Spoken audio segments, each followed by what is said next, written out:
이슈 완전 정보 김성훈 변호사와 자세한 이야기 나눠보겠습니다. 어서 오세요. 안녕하세요. 자, 이제 이 전 대통령 신분이 미결수에서 기결수. 그렇습니다. 기결수죠 지금? 네, 그렇습니다. 예. 뭐가 차이가 있나요? 예. 일단은 미결수라는 건 아직 재판이 진행 중이기 때문에 무죄 추정의 원칙이 적용이 되고요. 그런 형태에서 일단 인신만 구속되어 있는 상태라면은 이제는 형이 확정이 됐죠. 이 범죄 혐의에 대해서 우리 사법질서에서 최종적인 판단이 이루어진 것입니다. 그래서 이제 남은 거는 이 선고된 형을 사는 것. 그것만이 남은 그런 상황이라고 할 수 있고요. 미결수 같은 경우에는 이제 재판이 진행 중이기 때문에 변호인과의 접견교통권이라든지 이런 것들이 좀 폭넓게 인정된다면 지금 기결수 같은 경우에는 재판에 나갈 이유가 없기 때문에 이런 부분에 있어서 엄격하게 좀 제한되는 부분이 있습니다. 어제도 말씀하셨지만 기결수가 됨으로써 전직 대통령의 어떤 예우는 모두 다 인정되는 것이고요. 맞습니다. 전직 대통령 예우에 관한 법률에 따르면은 그 7조에서 형이 금고 이상의 형이 확정됐을 경우에 혹은 재직 중에 탄핵됐을 경우에는 예우가 박탈된다고 보고 있고요.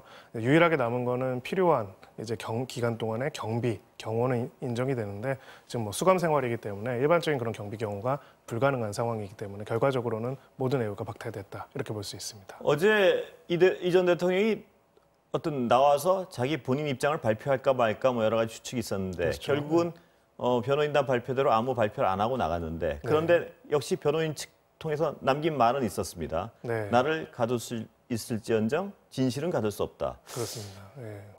비판, 비난 여론이 거셉니다. 어떻게 보십니까? 결과적으로 이 민주공화국이라는 거는 우리가 함께 합의한 사법질서에 따라 가지고 그 결과에 대해서 다투고 또 그 나온 결과들을 존중함으로써 존속할 수가 있는 겁니다. 어떻게 보면 정치 지도자라는 건 바로 그 시스템에 대한 최종적인 책임자이기도 하고요. 그런 면에서 이제 재판 진행 중에 여러 가지 항변들을 할 수도 있고 또 그 재판의 결론이 본인의 마음에 안 들 수는 있겠지만은 분명한 거는 우리의 대법원의 사법질서 속에서는 결론적인 내용이 나온 것이고요. 그 부분에 대해서 물론 이제 본인의 개인적인 소외도 있을 수 있겠지만은 법률적으로는 분명히 굉장히 국가와 국민들에게 큰 피해를 입히고 또 뇌물이라는 어떻게 보면 파렴치한 형을 또 범죄를 저지른 부분도 있기 때문에 이런 부분에 대해서는 송구함과 사과의 마음을 또 전하면서 또 소회를 밝히는 게 좀 더 낫지 않았을까라는 생각을 합니다. 지금 말씀하셨지만 저분이 전직 대통령이 아니라면 자기가 어떤 뭐 재판을 받는 사람들은 모두 억울하다 그러니까 억울하다 그러겠지만 본인이 대통령으로서 저만큼 국가와 사회에 많은 폐악을 끼쳤으면 사과를 한 번은 했으면 하는 바람이 있었는데요. 나를 가둘 이 전 대통령을 가둘 수 있어서 진실이 해방됐다는 사람도 이 대다수 있는 것 같습니다만. 그래서 이제 갈수록 이 안타까운 부분들은 이제 결국은 사법은 언제나 이제 정치 영역에 쓸 수밖에 없습니다. 정치인에 대한 재판, 정치인에 대한 수사는 늘 있을 수밖에 없기 때문이죠. 근데 안타까운 거는 그럴 때마다 이제 이 부분에 대해서 유불리에 따라 가지고 그 자체를 완전히 부정하는 이러한 태도들이 계속 반복됨으로써 결국은 국민들 모두가 결국은 합의하고 신뢰할 수 있는 사법 질서를 도출하는데 오히려 어려움을 겪고 있는 것이 아닌가 그런 생각도 듭니다. 뭐 다른 얘기지만 사법 질서에 대한 어떤 신뢰는 반드시 어떤 지금보다는 회복돼야 될 것 같습니다. 그렇습니다. 자, 이제 16년인데요. 그럼 96.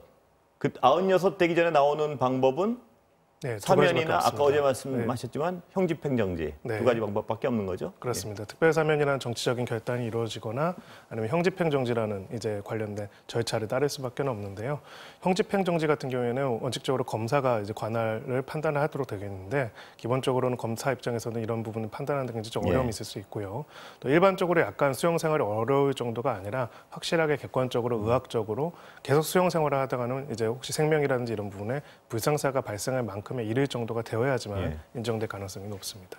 그렇다면 지금 이 전 대통령 저기 동부구치소에서 16년간 있게 되는 건가요? 아니면 이감될 가능성이 큰 건가요? 일반적으로는 이제 구치소라는 거는 미결수가 있는 곳이기 때문에요. 그리고 기결수 같은 경우에도 이제 출소가 얼마 안 남은 사람들이 원래 있기 때문에 이제 이감되는 것이 맞지만은 기존의 선례들을 봤을 때는 전직 대통령들이 안타깝게도 구치소에 많이 갔지 않았습니까? 근데 이제 구치소에서 이감되지 않고 그냥 구치소에서 계속 수감 생활을 하는 경우가 대부분이었습니다. 지금까지는 예외가 없었다고 합니다. 그래서 일반적인 절차와는 다르게 이제 이감이 안 되고 동부구치소에서 계속 수감 생활을 할 가능성이 더 높습니다. 그거는 일반적인 케이스와는 다르다는 건 어떻게 그 예우 차원인가요? 아니면 어떤 다른 이유가 있는 건가요? 결국은 이제 이 교정이라는 거는 어떤 수감자라고 하더라도 수감자에 대한 보호 또한 필요한 부분들이 있습니다. 네. 이제 그런 부분들이 있어가지고 그런 보호나 관리 측면에 있어가지고 구치소가 더 구치소가 좀 더 편하다는 편하기 얘기인가요? 때문에 예. 일반적인 수용자들은 같이 소위 우리가 보는 것처럼 영화에서 보는 것처럼 운동 시간에 같이 운동을 하거나 이렇게 예. 할 경우에는 오히려 관리가 어렵기 때문에 또 이런 부분이 있을 수 있다고 보여집니다. 그러니까 동부구치소에서 16년을 보내게 될 가능성이 적지 않다 이 말씀이시죠? 그렇죠. 지금 일단은 관계자들이 확인한 내용으로 따르면은 예. 기존의 이제 전직 대통령들의 사례를 봤을 때는 이감 절차를 특별하게 진행을 안 했기 때문에 원칙은 이감이지만은 이제 이감을 안 하고 있을 가능성이 더 높은 것으로 전망이 되고 있다 예. 이렇게 보여집니다. 자, 이제 최종 아까도 말씀하셨지만 사법적 판단이 최종 판단이 내려졌는데요. 네. 이 상황에서 과거 검찰의 수사와 특검의 수사 비판을 빠져나갈 틈이 없는 것 같습니다. 어떻습니까? 맞습니다. 예. 결국은 이제 진실이라는 거는 종국적으로 밝혀지는 것도 중요하지만 적시에 밝혀지는 것도 예. 굉장히 중요합니다. 아주 중요한 말씀입니다. 예, 그런 부분에 있어서 좀 굉장히 안타까운 부분들이고요. 어찌 보면은 그때 진실이 밝혀졌으면은 이명박 전 대통령 본인 또한 이보다 나았을 수도 있었을 좋습니다. 겁니다. 네. 네, 그런 부분에서 굉장히 안타까운 부분들이 있는데요. 두 가지 측면이 있을 겁니다. 이제 정권이 새롭게 시작하는 상황에서 수사에 있어가지고 여러 참고인들과 관련자들이 또 불리한 진술을 안 했을 가능성도 있고요. 예. 수사의 의지가 무엇보다 약할 수도 있고요. 그래서 이제 이렇게 정치와 관련된 수사에 있어가지고는 결국 수사 담당자들이 객관적으로 모두가 믿을 수 있는 소위 말하는 공적인 역할들을 수행할 수 있는 책임감과 권한과 의지를 할 수 있었는가. 만약에 그러지 못했다면 그거를 가로막았던 제도적인 혹은 예. 인적인 내용이 무엇인지를 제 생각에는 한번 돌아보고 거기에 대해서 평가하는 과정이 꼭 필요할 것이라고 보여집니다. 지금 말씀하셨지만 당시 검찰 수사나 특검의 수사가 어쩔 수 없었던 부분이 있는지 아니면은 스스로의 의지가 현저히 그렇죠. 빈약해서 이런 결과가 나왔는지에 대해서는 한번 미래를 위해서라도 맞습니다. 사후적인 철저한 검증이 한번 다시 이루어져야 될 것 같습니다. 이렇게 예. 부실한 수사로 인해서 진실이 뒤늦게 밝혀지거나 혹은 일부 사안처럼 뒤늦게라도 못 밝혀지는 것들에 대해서는 예. 어떻게 보면 백서 수준으로 한번 그 내용들을 그렇습니다. 정리할 필요가 있을 것이라고 생각합니다. 책임 소재도 한번 분명히 가려보고요. 그렇습니다. 예. 자, 비슷한 또 전직인데 박근혜 전 대통령 같은 경우에는 최종 확정 판결이 언제쯤 가능할까요? 지금 보면. 지금 전망으로는 이제 올해 안에는 좀 어렵지 않을까 이렇게 보고 있고요. 왜 이렇게 아무래도 늦어지는 건가요? 아니면 일정보다 어떻습니까? 원래 일정보다 좀 늦어지는 예. 것도 있고요. 원래 이 재판의 예상보다 늦어지는 것도 있고 또 박근혜 전 대통령 같은 경우에는 여러 혐의점들이 좀 복잡하게 얽혀져 있는 부분들이 있고요. 예. 관련 재판들이 좀 나눠져 있는 부분들도 있습니다. 그래가지고 이런 내용들이 이제 선고가 만약에 올해 중에 될 거라면은 재판부에서 사실 그 정도 어느 정도 일정이나 이런 부분들을 또 고지를 했을 가능성이 있는데요. 현재로서는 이제 올해 중에 선고가 이루어질 것이다 이런 부분들은 잡혀 있지 않기 때문에 예. 아마 이제 내년까지도 시간이 길게 걸리지 않을까 그렇게 보고 있습니다. 여러 가지 정치권에서 정치적 이유 때문에 사면 거론되고 이러는데 최종 확정 판결이 나기 전에 사면이나 이런 건 불가능한 거죠? 네, 뭐 그 전에 하기에는 지금 굉장히 적절하지가 않고요. 예. 무엇보다도 사면이라는 건 말 그대로 죄를 사한다라는 네. 뜻이잖아요. 근데 죄가 확정이 안 돼 있는 그렇죠. 상황에서 무슨 죄라는 게 분명히 해야 하기 때문에 예. 본인들 입장에서는 이게 아무런 잘못도 없고 죄도 없다라고 하는데 사면권을 행사한다는 것 자체가 사실은 말이 안 어불성설일 수가 되는군요, 앞뒤가. 있습니다. 그렇습니다. 예. 예. 다른 얘기 좀 넘어가겠습니다. 이춘재 씨, 네. 연쇄살인범이죠. 그 어제 어떤 법정에서 이 발언들이 많은 화제가 됐습니다. 일단 얼굴은 공개가 되지 않은 이유는 다시 한번 좀 정리해 주시면. 예. 네, 그 이춘재가 적어도 이 사건에 있어서는 피고인이 아니라 증인 신분으로 출석했기 때문이고요. 증인에 대해서는 신상을 공개하고 얼굴을 공개하거나 이런 부분들에 대한 절차가 없습니다. 예. 그렇기 때문에 일단은 밝혀지지는 않았고요. 이 재판은 이제 소위 말하는 재심 재판입니다. 그러니까 이춘재가 진범인데 이춘재 대신에 진범으로 몰려서 억울한 옥살이라는 예. 사람의 재판에 증인으로 출석한 것이기 때문에 일단은 기본적으로는 증인의 지위 때문에 공개가 되지 않았다. 하지만 예. 이제 증언의 내용이나 이런 것들은 당시 이제 방청한 그리고 취재진들에 따라 가지고 그 내용들이 알려진 내용들이 있습니다. 예. 어제 모든 사람들한테 미안하다 그랬다가 또 범죄 자체에 대해서는 아무런 느낌이 없다 그랬다가 아주 좀 솔직한 건 말인지 잘 이해가 안 되는 부분이 있는데요, 진술이. 네, 그래서 예. 저도 이제 그 진술들을 한번 봤는데요. 종합적으로는 그런 생각이 들었습니다. 그러니까 치밀하고 계획적으로 하는 어떤 우리가 딱 영화 같은 그런 범죄자라기보다는 충동적이고 굉장히 주저함 없이 여러 가지 범죄들을 마구 저지르고 지금 또한 미안하다는 말을 글쎄요. 하다가 사실 유가족에 대해서는 별다른 사과 표명을 또 하지 예. 않고 피해자 입장을 전혀 고려하지 못하는 상당한 이제 어떻게 보면 인격 장애가 있는 인격장애가 분명히 있는 부분들이 보여졌고요.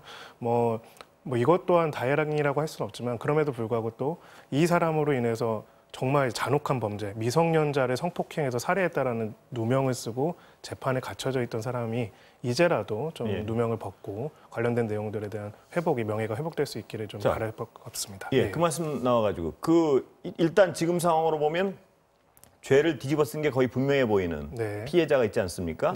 그분은 어떤 식으로 구제가 가능합니까? 네, 결국 이제 재심 판결에서 재심 결과 무죄가 판결이 되면은요, 이 무죄에 대해서는 이제 관보와 신문에 게재하게 되어 있고요. 형사 보상 및 명예 회복에 관한 법률이라는 것이 있습니다. 거기에 따라서 이 구금 기간이 한 20년에 달한다고 하는데 구금 기간에 따른 형사 보상 청구권을 행사해서 형사 보상금 또한 받을 수가 있습니다. 보상이 뭐 얼마나 될지 모르지만 그 잃어버린 20년 그렇습니다. 세월을 과연 국가가 보상할 수 있을지는 정말 의문입니다. 맞습니다. 이것 또한 이제 당시에 도대체 어떻게 수사를 했길래 이렇게 억울한 사람들을 또 만들어냈을까 하는 생각이 들고요. 변호사로서 이제 현장에서 맨날 이런 것들 접하는 사람으로서는 모든 수사나 조사나 하나하나에 있어가지고는 결국 한 사람들의 인생 그리고 또 더 나쁜 악랄한 범죄자들이 숨을 수 있는 거라는 거를 염두에 두고 그런 책임감을 가지고 또 그렇게 못한 사람들은 또 거기에 대한 책임을 물을 수 있는 구조가 꼭 되어야 한다 이런 생각이 듭니다. 아까 그 건 이명박 전 대통령의 건 같은 경우에는 검찰과 특검의 어떤 그 부실한 수사에 대해서 분명히 짚어봐야 될 것 같고 이 건은 또 당시 경찰 수사에 대해서 어떤 부실한 부분을 반드시 짚어봐야 될 것 같습니다. 시간은 다 되는 마지막 질문 한 두 가지만 짧게 정리하고 가겠습니다. 추미애 장관과 일부 검사들에 대한 어떤 대립이 좀 확산되는 것 같습니다. 네, 뭐 검난이라는 표현까지 쓰여지고 있죠. 이제 확산되고 있고요. 법 쪽에서는 그렇게 보고 있습니다. 어떤 장관이 그러니까 혹은 검사들이 그러니까는 자체보다는 내용이 더 중요하지 않을까. 이제 그 서로 감정적인 대립이나 이런 내용들이 아니라 검찰 개혁이나 방향성에 있어가지고 더 옳은 방향이 무엇이고 거기에 있어가지고 서로 어떻게 설득하는지가 더 중요한 부분이 아닐까 생각합니다. 중요한 말입니다. 근데 지금은 약간 그것보다는 뭔가 양 진영처럼. 근데 분명한 건 감정의 대립도 있는 것 같은데 말씀하신 대로 어느 쪽의 명분이 더 그렇습니다. 국민들을 설득할 수 있는가. 그렇습니다. 이게 굉장히 중요한 부분 같습니다. 그렇죠. 왜냐하면 분명한 거는 둘 다 법무부 장관이고 우리나라의 사법을 또 이런 수사를 책임지고 있는 검사들이기 때문이죠. 어쨌든 하나의 조직이고 국가기관이기 때문에 이런 부분에 있어가지고는 어떤 감정적 대립을 더 부추기는 내용보다는 그러면 도대체 각자가 원하는 혹은 다른 혹은 합의할 수 있는 검찰개혁의 방향이 뭐고 어떤 한계로 할 수 있는지를 좀 건설적으로 갈 수 있는 방향이 있었으면 좋겠다는 생각을 합니다. 양측의 주장을 한마디씩으로 요약하면 검찰 측에서는 법무부가 순치시키려고 한다. 검찰을. 정치적 중립성을 훼손시키고 순치시키려 한다. 법무부 쪽에서는 민주적 통제를 따르지 않고 있다. 따르지 않고 검찰개혁에 저항하고 있다. 움직입니다. 이걸로 어떤 쪽에 더 설득력이 있을지는 조금 더 지켜보겠습니다. 오늘 말씀 감사합니다. 감사합니다.